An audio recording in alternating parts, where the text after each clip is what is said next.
এবার আসুন জানবো সালাতুদ দুহা। সালাতুদ দুহা কখন আদায় করতে হয়?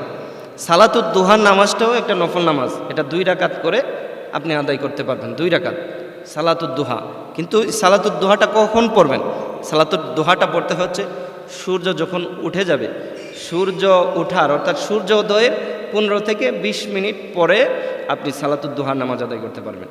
এই সালাতুদ দুহার নামাজ 2 রাকাত, এভাবে আপনি নফল নামাজ হিসেবে সালাতুদ দুহার নামাজ আদায় করতে পারবেন।